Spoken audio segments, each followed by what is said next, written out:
As promised, the Surface Pro 4 is here, so we're going to do the summary review in this video right now, but I've also got Surface Pro 3 here to the right of me. I've got the Surface Dock as well, the new Surface Dock, the type cover, the new type cover, so we'll put that on the Surface Pro 3 as well. And I'm thinking we'll probably get a series of 5 videos out of this lot here. So don't forget to subscribe. This video will be the overview review video, but following that will be some more specialist videos that you'll probably want to check out if you're thinking about Surface Pro 3 upgrade to Surface Pro 4 or Surface Pro 3 upgrade with the type cover keyboard, the Surface Dock, and other combinations thereof.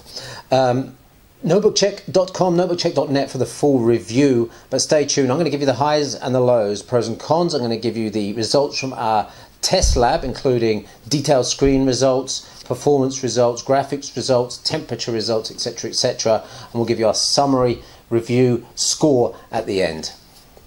A quick look at the specs then. We've got the Intel Core M3 6Y30 version in test here.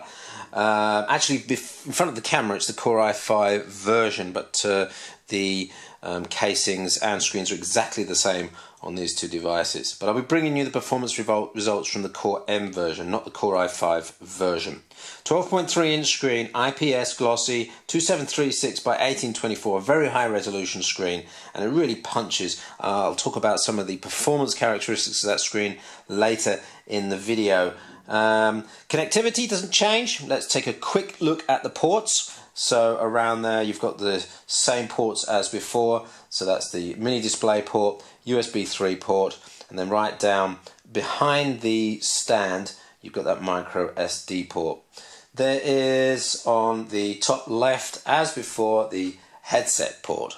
Casing is really nicely built, slightly different texture to the Surface Pro 3, but both feeling really nice, very high quality, really good tight fitting and no creakiness at all.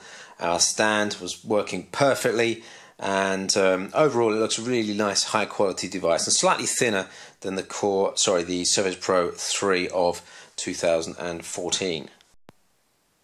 There's the Surface Pro 4 pen, slightly different to the previous versions, a very long battery life, 6 months plus inside, and interchangeable tips. I want to bring that into focus there because that has friction on it. This is a slightly rubberized tip on it, so it gives a much nicer feel when going across the screen, and you can actually buy different tips for that to give you a different feel, different styles of pen as it were, to use the digitizer function. Let's get onto that keyboard then. I'm going to give you some of my personal opinion here. This is not the opinion of the reviewer, and we haven't consulted each other on this. So it'd be interesting actually for you to hear my opinion on this, because I'm a Surface Pro 3 user and a Surface Pro 3 touch type user, and the reviewer may have a different opinion. It really depends on the sort of devices you're used to using. So here's my opinion. Mechanics are really up there. The engineering quality of the mechanics is very high. So the give point, the throw, the feel of the keys, the friction on top of them is really very nice. But you've still got this slight problem. When you have the keyboard set up like that, you get this slightly hollow feel to it and this slight bounce, although that is definitely reduced over the previous type cover keyboard. You've got this larger touchpad, which really is nice. It's a lot more silky than the previous touchpad and much easier to use than the previous touchpad.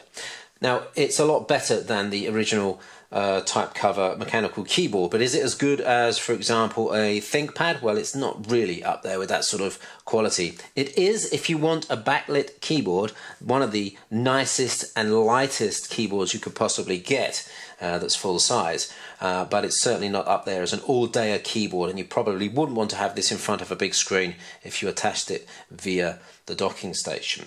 So overall, the keyboard really very nice and certainly usable. You'll be able to go away for weekends, maybe weeks at a time, and use this without any problems at all.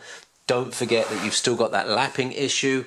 You've still got this large area between the touch points on your legs, so that will be just on your knee, and this will be right up against your belt, and in some cases that might not be very nice for some people. So that's my opinion on the keyboard. Check out the full review for a second opinion on that touch type cover keyboard. Now, in my opinion, you don't need data to tell you that that is a cracking screen. Compared side by side to the Pro 3, it's just clearly richer, brighter, and with more powerful colours. If we go to the test results that we've done, 389.2 centre brightness, that's a really, really good figure, up 10% over the Pro 3. We've got a black level of 0.27, which gives us a really nice contrast ratio of 14:41. Deltas on colour and grayscale, 3.32 and 3.8, which are both very good scores, so the colours are accurate. We don't have an RGB range coverage for you at the moment though. The only thing we can pull the screen up on is the response time, the actual change from black to white and from various levels of grey. You can see up on the screen now. That's for those of you that are gaming. These figures are a little bit high, 31.2 milliseconds from black to white. On to CPU performance now. We've got Cinebench R11.5 running in the background there. The multi-CPU 64-bit score for that was 2.27. Nothing groundbreaking there, pretty much as expected for a Skylake generation CPU, but up over the Surface Pro 3. On the OpenGL score for Cinebench R11.5, 26.43 frames per second. PCMark 7 score, 4274, with a PCMark 8 home accelerated V2 score of 2426 and a creative score 2968.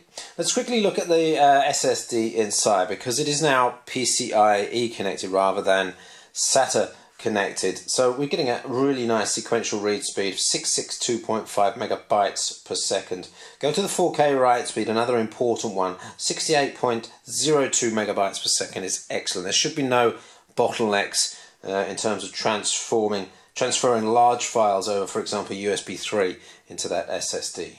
Even on the Core M, you're going to get some basic gaming performance, as long as you're taking low or medium settings on a game maybe 2, 3, 4 years old. You can enjoy some PC gaming on the Core M version. We're going to try and get you some Core i5 gaming test results on another video. But here you can see Bioshock Infinite on low settings, 52 frames a second, which is certainly playable. Metro Last Light, even on medium settings, we just got over that important 30 frames a second figure. A quick word on temperature. We've got the Core M temperature results on the screen for you. What you'll see is under load, they're actually quite close to the Surface Pro 3 was under load with a fan. So this Core M version is fanless, and these temperatures are not going higher than the Surface Pro 3 was with its fan. And it looks like this new cooling system that's in the Surface Pro 4, which is there's a liquid-based cooling spreader and a fan-based unit as well. Sorry, in the Core M version there is no fan, so it's only the liquid-based spreader in the Core M version. So that's pretty good temperature results from the Core M version. Battery runtime, we've got 13 hours 11 minutes of idle, but more important to most of you will be the Wi-Fi surfing battery life. 8 hours and 8 minutes out of the Core M based Surface Pro 4, and that's with the slightly smaller battery than the Surface Pro 3 had, and the Surface Pro 3 was getting a very similar Wi-Fi surfing figure, 8 hours 24 minutes, so just a little bit more in our Wi-Fi surfing test, although the test has changed slightly since we did that Pro 3 review. Under load, 2 hours 18 minutes, and that is slightly more than we got under load on a Surface Pro 3 with a Core i5.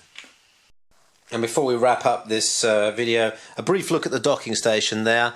There's power in, you've got a full size Ethernet port there, audio out, a couple of mini display ports, USB 3 times 2 there, and then on the other side, it's up to you whether that's the front or back, there are 2 more USB ports. There's a Kensington lock port on the side. Really very sturdy and heavy device. Obviously they've filled that with some sand or putty or something to make it feel higher quality, because those ports certainly don't weigh that much, but it feels like good quality, and it works with the Surface Pro 3 and the Surface Book as well. So that is a universal Surface Pro docking station, and probably a little bit more practical than the previous slot-in docking station.